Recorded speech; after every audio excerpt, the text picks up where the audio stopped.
Landon Steele hated wasting time, and this tour was already 30 minutes behind schedule. He adjusted the cuffs of his tailored navy suit as the elevator doors slid open to the lobby of the outdated brick office building. The air smelled faintly of lemon cleaner and old carpet. Not exactly the kind of place he usually invested in, but this property was in the perfect location for the expansion of his tech consulting firm, and Landon never overlooked potential, no matter how it looked on the outside. He stepped into the reception area, ready to get this over with. Then he saw her. The woman behind the desk had her dark curls pulled into a messy bun, a pen tucked behind one ear, and a phone pressed to her shoulder as she typed rapidly with one hand. "No, Mr. Jennings, you can't just bring your dog to work because he gets lonely," she said, her voice dry but amused. "That's not a special exemption." Yes, I'm serious." She hung up, sighed, and looked up, and her eyes landed on him. Something in Landon's chest shifted. She didn't smile. She didn't bat her lashes. She just gave him a quick once-over and said, "You here with the tour group?" He blinked. "I'm leading it." Her eyebrows lifted a little, unimpressed. "Oh, you're Mr. Steele." He nodded slowly, still somehow caught off guard. "And you are?" "Holland Emery. Receptionist/office therapist/everyone's punching bag." She pushed a clipboard across the desk. "Sign in." He didn't move. She raised an eyebrow. "You do know how to use a pen, right?" Landon's mouth lifted. Not a smile. Not exactly. But something. "I do," he said, taking the pen and scribbling his name. "You always this charming?" "Only on Mondays," she said, deadpan. It was Wednesday. The building manager came hustling out of the stairwell, flustered and apologizing.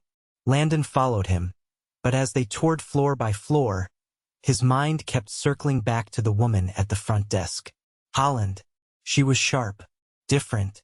She hadn't tried to impress him. Hell, she barely tolerated him. And Landon couldn't remember the last time someone had made him feel that seen and that dismissed in the same breath. By the time he stepped into the elevator at the end of the tour, he already knew he was buying the building. He didn't even look at the numbers. The next time he came back, it was 2 weeks later, in a black Aston Martin. He parked right out front. Holland looked up as the door swung open and blinked when she saw him. "You again. You remembered me," he said, dragging his gaze over her. This time, she wore a soft gray sweater and black slacks. Professional. Simple. Still, somehow, the most captivating thing in the room. "I remember everyone who doesn't follow the sign in protocol," she replied. He grinned. "I own the building now. I think I can skip the clipboard." She leaned back in her chair. "You bought this place?" "Effective yesterday." "Why?" Landon met her eyes. "Because I saw something here most people would overlook." There was a beat of silence. Then she snorted. "That's the most billionaire thing I've ever heard." He laughed. "Millionaire." She tilted her head. "You're correcting me?" "I like accuracy." Holland stood and walked over to the coffee machine behind her desk. "So what, you just walk around buying buildings and flexing your bank account?" "No," he said, watching her pour coffee. "Usually I buy companies. But when I see something or someone worth investing in, I go all in." She didn't answer right away. She took a sip of her coffee, then leaned against the desk. "You don't scare me, Mr. Steele." "Good. I'm not trying to." Her eyes narrowed a little. "What are you trying to do?" "Get to know you." She laughed. "You're serious? You're the most interesting thing I've seen in years. And trust me, I've seen a lot." There was a flicker of something in her eyes, surprise, maybe curiosity. She didn't tell him to leave. She didn't flirt either. Instead, she said, "You have 3 minutes until the mail guy gets here. I don't like talking when he's around. He overshares." Landon pulled a chair up to her desk. "Then let's make it count." Over the next 2 weeks, he found reasons to be in the building. Meetings, appraisals, renovation plans. All of it was real, but none of it was why he came. Every time, he stopped by the front desk. And every time, Holland had a new sarcastic comment waiting for him. "You're like a virus," she said one afternoon. "You just keep showing up." But you haven't taken any sick days, he countered. Because I need the paycheck. I could double it. She looked up sharply. Don't. He paused. Don't what? Don't try to buy me. His voice was quiet. That's not what I'm doing. You sure? He nodded. I don't want to own you, Holland. I want to know you. She stared at him for a second, then looked away. You don't even know where I'm from. Then tell me. She hesitated, then sighed. Seattle. Born and raised. Moved here 3 years ago. Broke off an engagement. Took this job while I figured things out. Still figuring things out. Landon leaned forward, elbows on the desk. What happened with the engagement? She glanced at him. He liked the idea of me, not the real me. Landon didn't say anything, just looked at her like he saw something rare and real. Then she asked, what about you? You ever been serious with someone? No. Came close once. She didn't like that I worked too much. She was probably right. Maybe. But I don't think she would have liked me even if I worked less. For a moment, they just looked at each other. No games. No sarcasm. Then the male guy walked in and Holland straightened up. Your 3 minutes are up. Landon stood too. I'll be back tomorrow. You always say that. And I always mean it. She didn't smile. But she didn't stop him either. That Friday he came in late after hours. The building was quiet except for the hum of the vending machine and the sound of Holland typing. She looked up when he walked in, startled. You're not supposed to be here. I needed to see you. She blinked. Why? Because I can't stop thinking about you. She stared at him, silent. He stepped closer. I don't want to play games. I don't want to flirt just to pass the time. I came here for a building. I found something better. Her voice was barely a whisper. What are you saying? I'm saying I want to take you to dinner. Not coffee. Not lunch. A real dinner. Somewhere with candles and wine you can't pronounce. She looked at him for a long second. Then she said, You pick me up. You don't send a car. I wouldn't dream of it. And no trying to impress me with your money. He smiled. I'll keep the helicopter at home. She shook her head, but her lips were curving. Okay, she said, and just like that, something shifted between them. And neither of them was ready for how fast and how deep it would all get. The restaurant was tucked into a quiet corner of Brooklyn Heights with warm low lighting and a wall of windows overlooking the East River. Landon had reserved the entire upper mezzanine, not to show off, but because he didn't want to share her with the noise of a crowd. He didn't say that part aloud. He suspected she'd see right through it anyway. Holland arrived precisely at 7. She wore a navy wrap dress that stopped mid-calf and a pair of worn-in brown ankle boots that didn't match the elegance of the restaurant but somehow suited her perfectly. Her coat wasn't designer, her makeup was minimal, and yet the host still paused when she walked in as if unsure whether to greet her like a celebrity or a storm. You clean up, she said as she reached the table, glancing at the open collar of his dress shirt. So do you, he said, rising to pull out her chair. I didn't ask for compliments. I didn't ask to give them, he said, taking his seat again. She narrowed her eyes at him, but there was a flicker of amusement in them. You always this well-behaved on first dates? I've never had a first date like this. The waiter arrived then, placing 2 menus down and offering the wine list. Holland reached for the water glass instead. I don't drink much, she said. Makes me too honest. Maybe that's what I'm hoping for, he said. She glanced at the menu, then back at him. You're not nervous at all, are you? I am, he said, leaning forward. I'm just better at hiding it. She let out a soft exhale, not quite a laugh. So what is this, Landon? You want something casual? Serious? A distraction. I want to see what happens when 2 people stop pretending. Her brow lifted. That's a bold answer. I don't have time for games. You don't have time, period.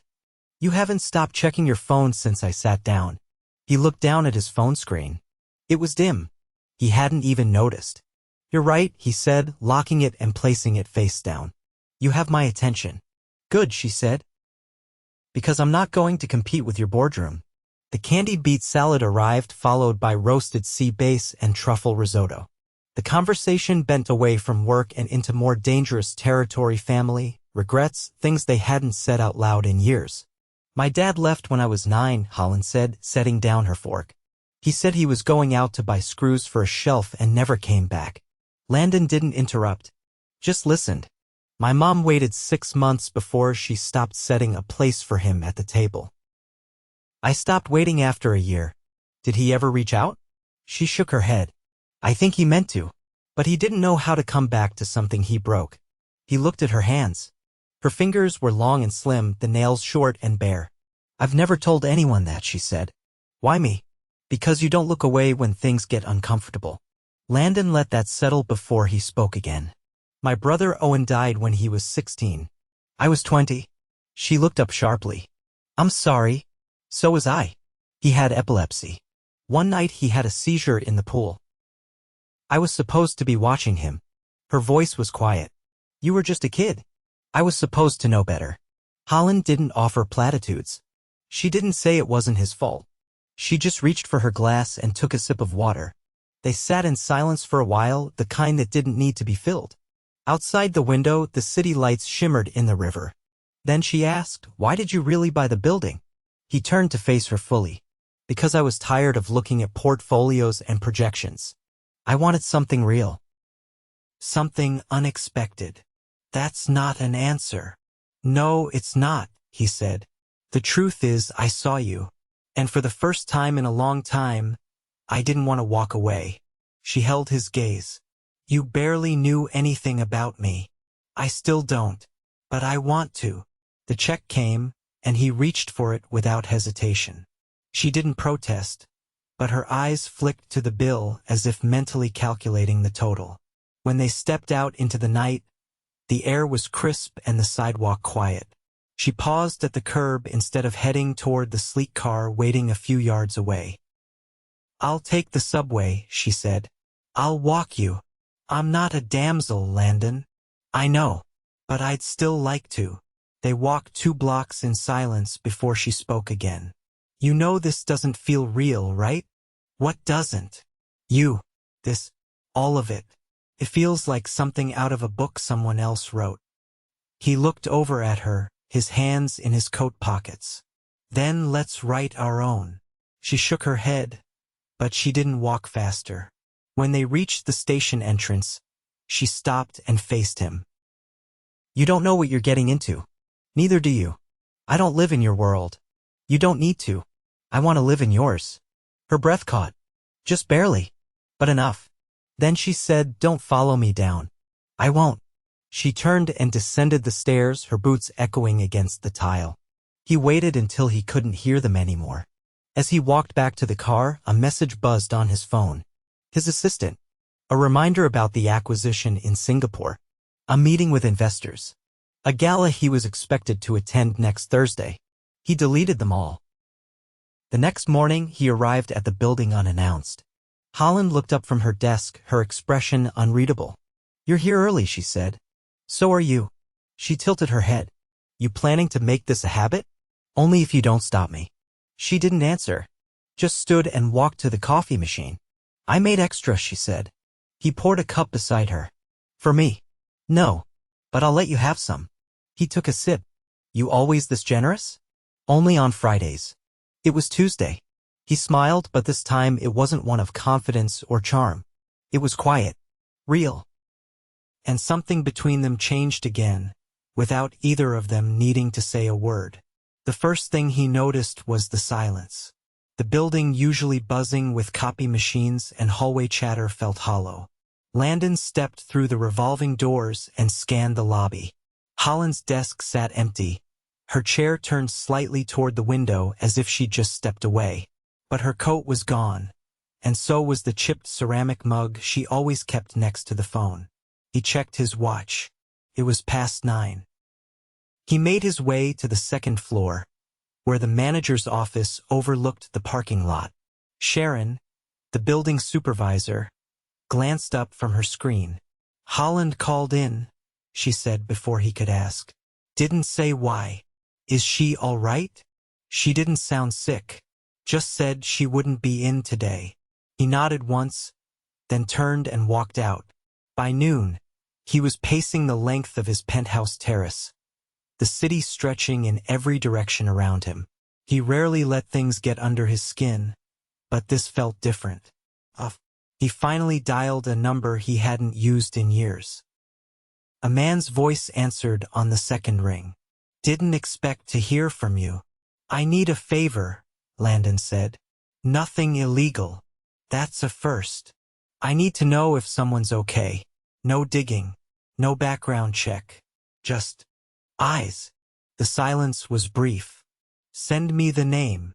An hour later, the call came back. "She's at a hospital in Midtown. Outpatient clinic. Alone." Landon didn't ask questions. He was already grabbing his keys. When he stepped through the glass doors of the clinic, the fluorescent lights made everything feel too bright. He spotted her through a half-open doorway in the waiting room, seated on a bench against the wall, her face pale and drawn. She wore a zip-up hoodie and leggings, her hair in a low braid, no trace of makeup. He approached slowly. She looked up as he stopped in front of her. "How did you find me?" I asked. "I didn't want anyone to know." "Too late." She looked away. "I didn't call because I didn't know what I'd say." "You don't have to say anything."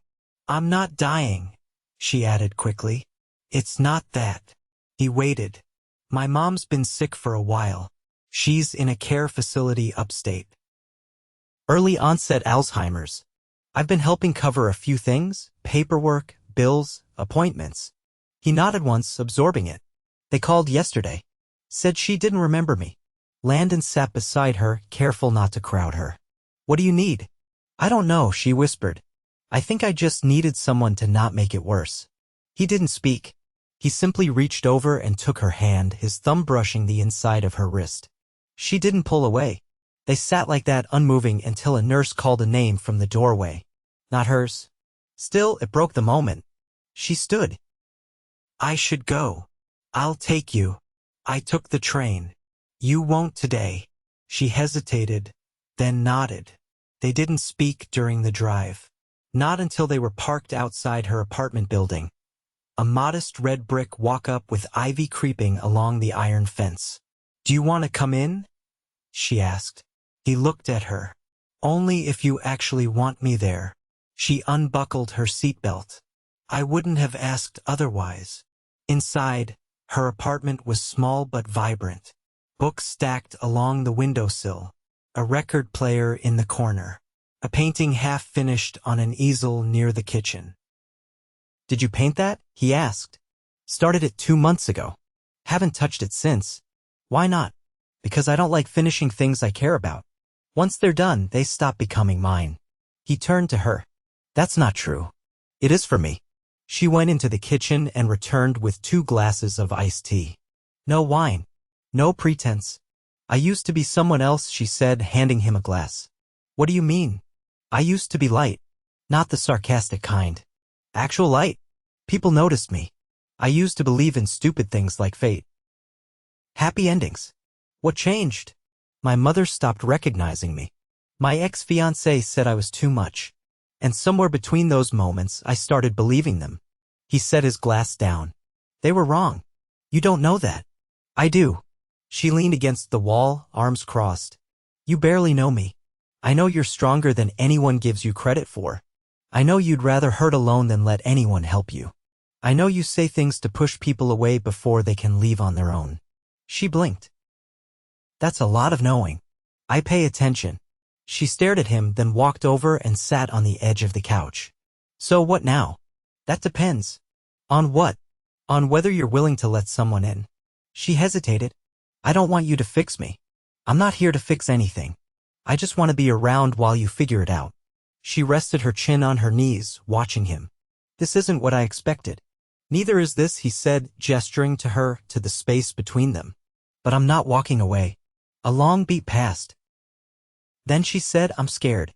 He leaned forward, elbows on his knees. "Me too." She reached for his hand again, slower this time. And when their fingers laced, it didn't feel like a decision. It felt like gravity. Outside, the city kept moving. But somewhere in that small apartment, something had shifted. Not with noise. Not with declarations. But with quiet, certain closeness. And for now, that was enough. The gala was a fundraiser for pediatric research hosted at a glass-walled venue on the 60th floor of a midtown skyscraper. Landon hadn't originally planned on attending. He rarely went to these events unless his presence was absolutely required, but this time, he'd sent in his RSVP the morning after Holland's mother had been transferred into a new care rotation. She hadn't asked for his help, but he'd quietly made a few calls, and a top-level neurologist had suddenly opened up availability. Now, as he adjusted the cuffs of his black tuxedo in the mirror of his car, he felt something unfamiliar. Not nerves, not doubt, something deeper. The kind of anticipation that came with knowing your life was about to shift quietly but permanently. He stepped out just as Holland arrived in a cab. She stepped onto the curb in a slate blue gown with a subtle sheen that caught the streetlight like water. The dress had no sparkle, no embellishment. It didn't need any. Her hair was swept to one side in soft waves and a thin silver strap curved over one shoulder. She looked like something that didn't try to be breathtaking and was all the more so because of it. "You look like you belong here," he said as she approached. "I made this dress," she replied, smoothing the fabric over her hip. "Only used what I had in the back of my closet and a sewing machine that jams every third minute." He offered his arm and she took it. Inside, the venue gleamed with polished marble floors, floating candles, and pale orchids suspended in glass columns. A string quartet played near the bar. Men in tuxedos and women in couture nodded politely as they passed. "Do you do this often?" she asked as they stepped onto the elevator. "Less than people think. And why bring me to this one? Because I wanted you to see the world I once thought mattered most." The elevator doors opened to a room glowing gold from hundreds of overhead pendant lights. Waiters passed with trays of champagne. A live auction was underway near the far end of the room. A woman with platinum hair and a diamond choker intercepted them. "Landon," she said, her voice smooth, "we were beginning to think you'd gone reclusive." He gave a tight smile. "Just selective." Her eyes flicked to Holland. "And this must be." "Holland Emery," she said, extending a hand. "Not famous, not rich, but very good at crossword puzzles." There was a pause, then the woman laughed. "Well, refreshing." As they walked away, Holland whispered, "That was bold. You said you didn't want to be treated like an accessory. I didn't realize you'd throw me in like a grenade." He looked at her sideways. "Regrets? Only that I didn't wear higher heels." Dinner was served on a terrace overlooking the skyline. As they sat, the CEO of a global pharmaceutical company leaned over and asked Landon about a potential partnership. Landon gave a vague, non-committal reply, then turned fully to Holland. "I don't want to talk business tonight. That's the entire point of these things," she said. "Exactly." She watched him carefully. "You're different in this setting." "How so?" "Calmer, like you're watching it all from the outside." He considered that. "That's probably true." "Why?" "Because this used to define me. Now it just reminds me of who I don't want to be." She reached for her water glass. "You know you're going to get pulled into 1,000 conversations before the night's over. I only came for one." He didn't look away. Neither did she. After dessert, as the live auction resumed, Holland stood and nodded toward the balcony. "I need air." He followed her into the cool night breeze, the city stretching beneath them in every direction. She leaned on the railing, her arms crossed. "You know what's strange," she said. "There's a version of me that would have loved this. The attention, the dresses, the lights. And now I just want quiet. And someone who doesn't expect me to be impressive." "I don't want impressive," he said. "I just want you." She turned to face him. "Are you sure about that? Because I come with sharp edges and an uncertain future. I'm not a clean fit for your world. I'm not asking you to fit into anything. I'm asking you to let me be a part of yours." She stared at him, her expression unreadable. Then, softly, "Why me?" "Because when I'm around you, I feel like I'm finally becoming the person I was supposed to be. Not the one people expected. The one I want to be. She stepped closer. You mean that? Every word. There was a pause. Then, without fanfare, she kissed him. Not a gentle, tentative thing, but certain, like a decision had been building for days and finally broke the surface. When they pulled apart, she didn't step back. I love you, she said. He exhaled slowly. You have no idea how long I've wanted to hear that.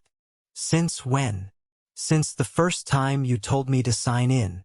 She laughed, then pressed her forehead to his.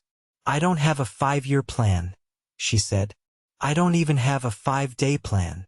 Good, he said. Then let's make one together. They returned to the ballroom just as the final auction item was announced, a private weekend at a villa in the Amalfi Coast, complete with a chef and private driver. Landon raised his paddle. The auctioneer nodded. Sold? Holland looked at him sideways. You do realize I don't have a passport.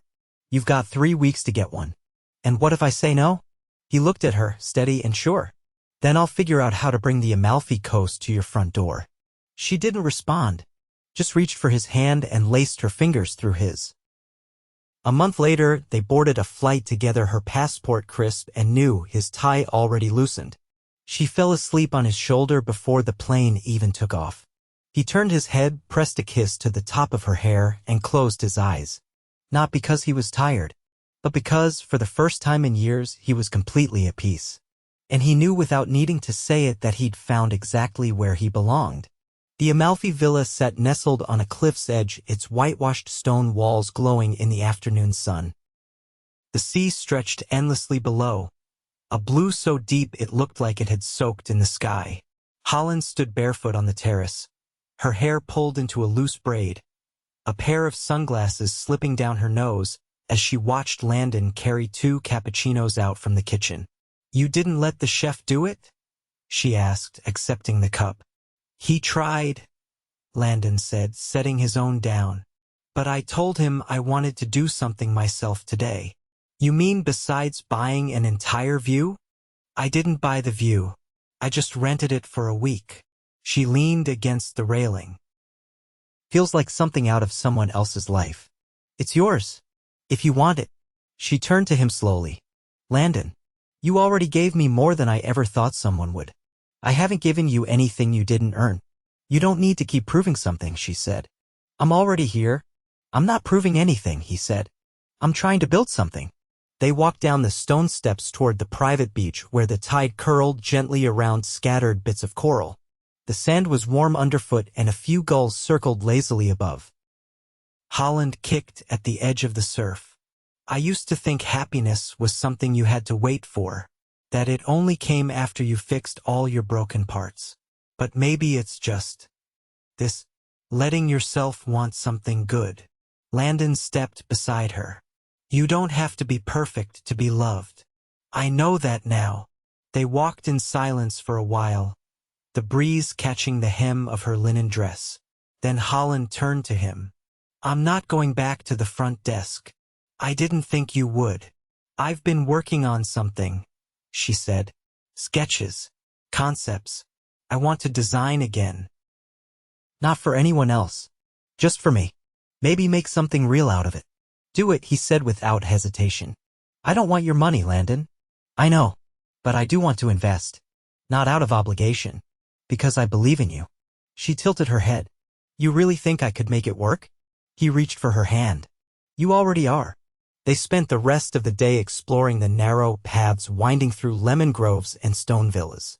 At a small cafe tucked between 2 bougainvillea-covered arches, Holland pulled out a sketchbook from her tote. She flipped past several pages before stopping on a design. This one's for you, she said. I don't know if I'll ever make it, but it's how I see you. He studied the lines, a tailored jacket with asymmetrical seams and a subtle, hidden message stitched inside the cuff in her handwriting. It's beautiful, he said. It's strong, not showy, quiet power, like you. Landon touched the page, then looked up at her. I want to ask you something. She raised a brow. If you're about to propose, I'm going to need more gelato first. No, he said, smiling. But I want you to move in. She blinked. Into what? Your penthouse. No. Into something new. For both of us. I've already started looking. Are you serious? I've never been more sure of anything. She hesitated, then closed the sketchbook. Okay. The last 3 days of the trip passed in a kind of golden blur. They didn't talk business. They didn't talk about the past. They just lived sunsets, long dinners, mornings tangled in white sheets, and salt-damp hair. When they returned to New York, the apartment hunt began immediately. Not a penthouse. Not a brownstone. Something unexpected, a converted artist's loft in Soho with exposed brick walls and a rooftop garden that Holland immediately claimed for her studio. One morning, as she stood on the rooftop surrounded by bolts of fabric, Landon came up behind her with a paper bag. "What's that?" she asked. "Your first order." She opened it to find a handwritten note from a boutique owner in Tribeca who'd seen one of her designs on a mutual friend. "This isn't real." "It is. But I don't even have a label yet." "Then you better come up with one." She tore into her sketchbook that afternoon and didn't stop until the sun dipped below the skyline. Weeks passed and things shifted. Not in grand, cinematic ways, but in steady, quiet ones. Holland called her mother every evening, even when the conversations were short. Some days her mother remembered her voice. Some days she didn't. But Holland called anyway. Landon scaled back on travel, letting his second-in-command take over accounts he once micromanaged. He made breakfast. He learned her coffee order. He took her to flea markets on Sundays where she hunted for vintage buttons like they were treasure. One night, as they lay on the couch watching an old black and white film, Holland spoke softly. "I used to think love was something fragile. Like it would break the second you stopped holding it perfectly." He turned to her, brushing a strand of hair from her cheek. "And now I think it's something you grow into. Like a second skin." He kissed her, then not urgently, not possessively. Just fully. The following spring, Holland's brand launched under the name Emery line. It was small, exclusive, and deeply personal. Her first trunk show was held in a greenhouse filled with wildflowers and glass lanterns. Every design sold out in under an hour. After the crowd thinned, Landon found her standing beneath a string of hanging lights, her expression unreadable. "I thought I'd feel different," she said. "How do you feel?" "Seen." He took her hand. "You always were." Later that year, they married in a garden surrounded by people who truly knew them. Her dress was simple. His suit was custom, stitched with a message inside the cuff: "You found me." They didn't have a first dance. They had a first laugh, followed by a second kiss, and somewhere in between, a quiet promise that neither of them would ever walk away. After the guests had gone, after the music faded, they sat barefoot on the edge of the fountain, her head on his shoulder, the scent of jasmine in the air. "I still don't know what I did to deserve this," she whispered. "You didn't do anything," he said. "You just let yourself be loved." And as the stars blinked into the sky above them, they sat in the stillness of everything they had built, two people who had once thought they were too broken, too different, too late. Now finally whole. Together. Forever.